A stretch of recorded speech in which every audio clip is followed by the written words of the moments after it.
Skoda have entered Gran Turismo for the very first time, in the form of this all-electric Vision Gran Turismo concept car.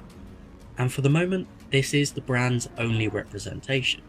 Now all of that is probably controversial enough to put some people off, but if you're still here, we're going to give the Skoda VGT a fair shot. As is par for the course for VGTs, the Skoda is available from Brand Central for 1 million credits. A sum that you could soon earn back if you set a good time in the latest online time trial using this car around Watkins Glen. I wasn't expecting to have a particularly fun time here, but I actually quite enjoyed it. My lap time didn't set the world alight, but I was expecting Skoda to be more difficult to drive than it actually was, considering it has over 1,000 horsepower. A lot of that power seems to be directed to the front wheels, meaning you do have to be careful of the front end pushing wide through corners, but the rear is absolutely glued, so provided you get your braking points right, you can just settle into a nice rhythm. The brakes themselves aren't the best, but after some VGTs we've had, I was subconsciously expecting them to be worse, I think. So overall, I did enjoy this car and track combination. However, after 2 weeks, the competition will be closed, so can you use it for anything else? Of course, there is the Vision Gran Turismo specific event, and this update brought a new round at Grand Valley, so it was time to give it a go there.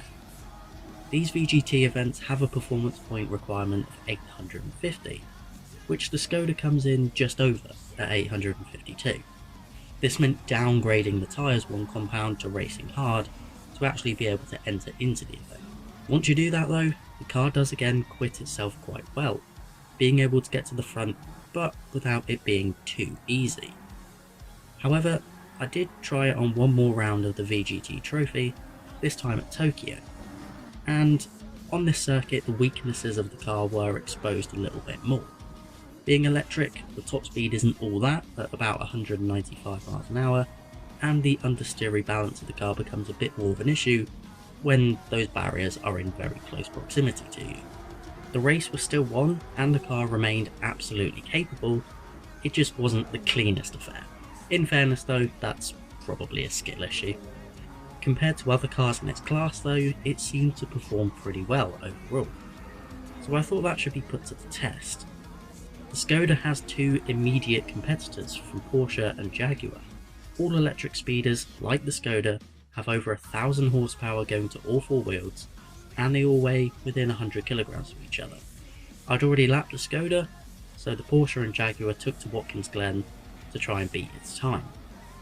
Skoda had a bit of an advantage on paper, but let's see if that translated to tarmac.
In short, yes.